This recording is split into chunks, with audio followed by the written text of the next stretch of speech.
दरअसल पिछले वीडियो में मैंने बताया था कि नक्सलवाद क्या है, इसके बारे में मैं विस्तार से वीडियो लाऊंगा। अगर आप नक्सलवादी के बारे में मेरे से बेहतर अगर आप जानते हैं तो कमेंट बॉक्स में ज़रूर बताइएगा, क्योंकि मैं नहीं जानता और ये चीज़ इसी प्रिंट आउट का मैं सहारा ले रहा हूँ। कुछ मैंने प्रिंट आउट करके रखा है और इसी चीज़ का मैं सहारा ले रहा हूँ। जब देखते हैं कि आखिर नक्सलवाद है क्या चीज़ है यार, इसके बारे में भी हमें आप तक पहुँचाना बेहतर है, इसीलिए हम लोग इसी के बारे में थोड़ा चर्चा कर लेते हैं। आखिर ये नक्सलवाद है क्या यार, और इससे लेकर के आप सबको पता है काय तरह लोग यही नक्सलवाद का नाम लेकर के हमारे झारखंड के भोले वाले लोगों को उग्रवाद नक्सलवादी के नाम से हत्या के घाट उतार रहे हैं। और ये चीज़ सच है। अगर आप गांव शहर में रहते हैं, गांव देहात में जाके देखोगे, पूछताछ करोगे तो यही आपको मिलेगा और सच से ही आज हम इसी नक्सलवाद के बारे में थोड़ा चर्चा कर लेते हैं। आखिर ये है क्या चीज़। जब कम्युनिस्ट क्रांतिकारी के उस आंदोलन जो औपचारिक नाम है जो कि भारतीय कम्युनिस्ट आंदोलन, और इसका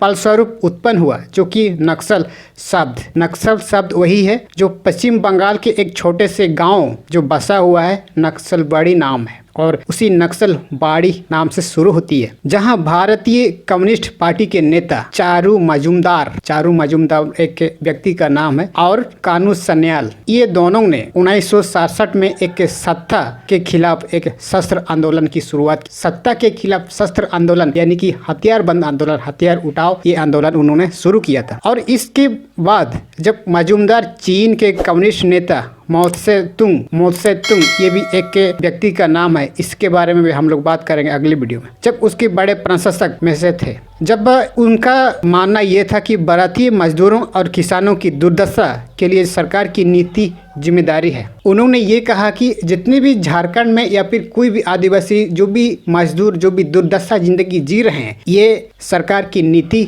जिम्मेदार है, ये उसका मानना था। और इससे लेकर के जब सशस्त्र क्रांतिकारी एक दमनगिरी करना शुरू कर दिया, जिसकी वजह से उच्च वर्गों का शासन तंत्र और फलस्वरूप कृषि तंत्र पर वर्चस्व का स्थापित हो गया। और इससे लेकर के जब न्यायाधीन दमनकारी जैसे वर्चस्व केवल सशस्त्र क्रांतिकारी से ही समाप्त किया जा सकता है, ये उसका मानना था। जब 1968 ईस्वी में नक्सलवादियों ने कम्युनिस्ट क्रांतिकारी की एक अखिल भारतीय समन्वय समिति बनाई थी, और ये समिति बनाने के बाद इन विद्रोह ने औपचारिक तौर पर स्वयं को भारतीय कम्युनिस्ट पार्टी से अलग कर दिया, और अलग होने के बाद सरकार के खिलाफ भूमिगत होकर शस्त्र लड़ाई छेड़ दी। शस्त्र लड़ाई यानी कि हथियार उठाओ और आक्रमण करो, ये ऐसे लड़ाई छेड़ दी। उसके बाद जब 1971 के आंतरिक विद्रोह, जिनके अगुआ सत्यनारायण सिंह थे, जब 1971 में ये चीज़ अगुआ कर रहे थे सत्यनारायण जी, और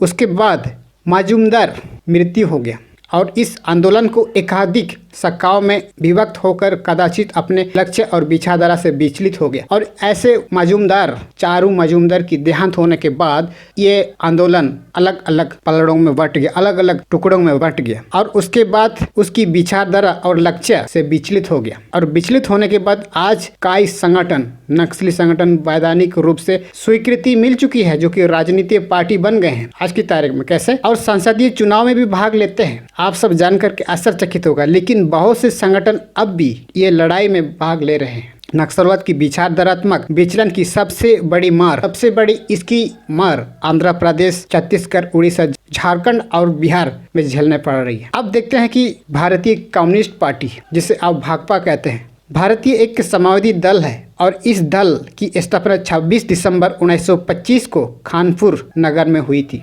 और कानपुर नगर में होने के बाद जब भारतीय कम्युनिस्ट पार्टी की स्थापना एन राय ने की थी, जब 1928 ईस्वी में कम्युनिस्ट पार्टी इंटरनेशनल ने ही भारतीय कम्युनिस्ट पार्टी की कार्यप्रणाली निश्चित की थी, और यही कम्युनिस्ट पार्टी ने भारतीय रूप से एक प्रणाली निर्धारित किया था। इस दल के लिए महासचिव डी राजा, यह भारत की सबसे पुरानी कम्युनिस्ट पार्टी है। चुनाव आयोग में इसे राष्ट्रीय दल के रूप में मान्यता प्राप्त है। और यही कम्युनिस्ट पार्टी जो कम्युनिस्ट इंटरनेशनल कम्युनिस्ट पार्टी में भारतीय पार्टी, जो भी भारतीय राजनीतिक पार्टी में राष्ट्रीय दल के रूप में ये मान्यता प्राप्त है। अगर हम पिछले रिकॉर्ड की बात करें तो आयोग द्वारा जो राष्ट्रीय दल का चुनाव आयोग में संगठन ऑल इंडिया यूथ फेडरेशन 2004 ईस्वी में सांसदीय चुनाव में इस दल को 2004 के चुनाव में ये कम्युनिटी पार्टी 1.4% विजय हासिल की थी, जो कि 10 सीट में से 10 सीट मिली थी। और जो कि 2001 जो संसदीय चुनाव हो रहा था, इस दल को मात्र 4 सीट मिली थी। 2014 के संसदीय चुनाव में मात्र 1 सीट मिली थी। जब भारतीय कम्युनिस्ट पार्टी के नेता चारू मजूमदार और कानू सन्याल ने 1969 ईस्वी में कम्युनिस्ट नेता मौसे तुंग के बड़े प्रशंसक थे और इसी के कारण नक्सलवाद को एक के माओवाद भी कहा जाता था। जब 1968 में कम्युनिस्ट पार्टी ऑफ मक्सर जिम एंड लोंग मक्सर और लेनिन ने इस सिद्धांतों पर काम करना शुरू किया था। और जब CPML का गठन किया गया था, जिनके मुखिया देवेंद्र भट्टाचार्य थे उस समय में, और क्योंकि वो इन्हीं में से प्रभावित थे, और जब 1969 में पहली बार चारू मजूमदार और कानू सन्याल ने भूमि अधिग्रहण को लेकर के पूरे देश में सत्ता के खिलाफ एक व्यापक रूप से लड़ाई शुरू कर दी थी। आंदोलनकारियों नेता का मानना था कि जमीन उसी को मिलना चाहिए जो खेती कर रहा है। ये उन लोगों का मानना था, जिसको खेती कर रहा है उसी का ज़मीन को मिलना चाहिए। जब नक्सलवाड़ी से ये जो आंदोलन जब शुरू हुआ, ऐसे स्थिति में आंदोलन का प्रभाव पहली बार तब देखा गया था जब पश्चिम बंगाल के कांग्रेस को सत्ता से बाहर होना पड़ा था। जब ये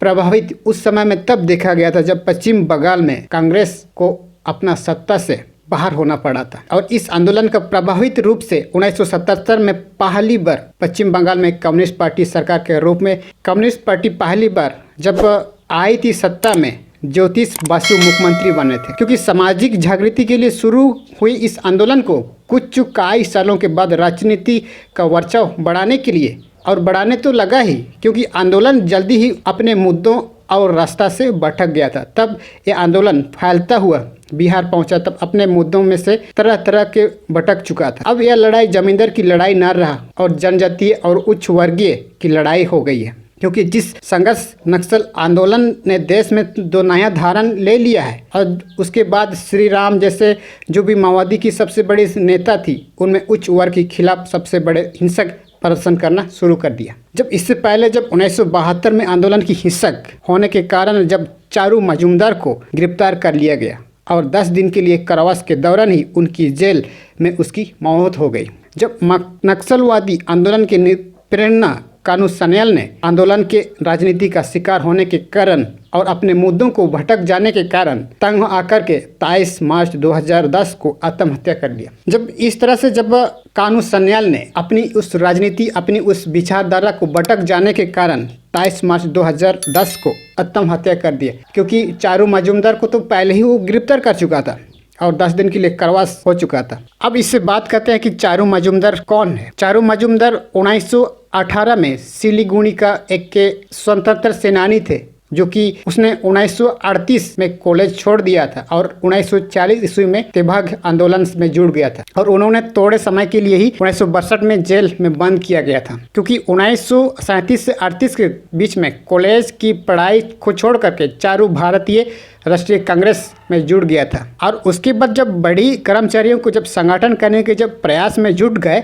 तो इसके पश्चात वह भारतीय कम्युनिस्ट पार्टी में शामिल हो गया, ताकि इसकी किसान सक्का के लिए काम कर सके। क्योंकि जल्द ही जब उसके नाम पर एक गिरफ्तारी का वारंट जारी किया, जिसके कारण उन्हें भाई कार्यकर्ता के रूप में पहली बार भूमिगत होना पड़ा। हालांकि CPI जो प्रथम विश्व युद्ध के समय प्रतिबंध किया गया था, वह CPI की गतिविधियों को किसान के बीच में जारी रखे और जलपुरीगंज जिला कमेटी के 1942 में सदस्य बन गया था। और इसके बाद जब प्रगति के प्रेरित होकर चारू सफलतापूर्वक चलाया, 1940 में वह तेभाग आंदोलन में जुड़े, और जब उत्तर बंगाल और कामगारों के लिए हथियारबंद आंदोलन शुरू किया, इसके पश्चात वह कुछ समय के लिए दार्जिलिंग के चाय के बागानों में कर्मचारियों के बीच में काम करते रहे। क्योंकि जब उन लोगों ने कहा कि फसल को कब्जे लेने का अभियान जलपुंजीगंज में 1943 ईस्वी में बड़े अकाल के दौरान सफलतापूर्वक चलाया था। और इसके बाद जब ये आंदोलन दार्जिलिंग जो आंदोलनकारी कर रहे थे,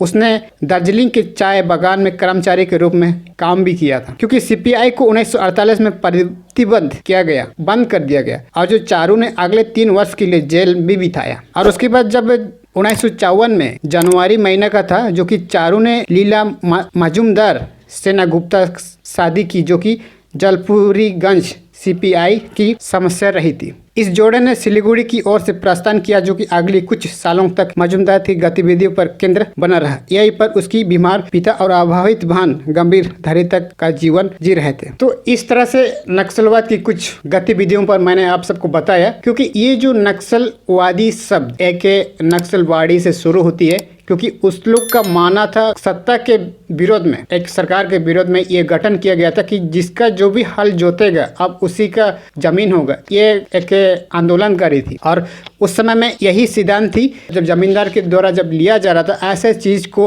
हथियार के बल पर ही जीता जा सकता है, ये उस समय का मानना था। और इससे लेकर के कई साल के बाद अलग अलग संगठनों में बंट गया और कुछ दिन के बाद विलय होने के बाद फिर से अलग संगठन में बन गया है। तो इस तरह से आप सब ने सुना कि नक्सलवाद की शुरुआत किस तरह से हुआ। अगर आपने वीडियो को अच्छा लगा तो लाइक कीजिए, अपने दोस्तों को शेयर कीजिए, और अगर आपने चैनल में नया आया तो सब्सक्राइब करके बेल आइकन को दबाइए ताकि आने वाली लेटेस्ट वीडियो आप तक पहुँचे।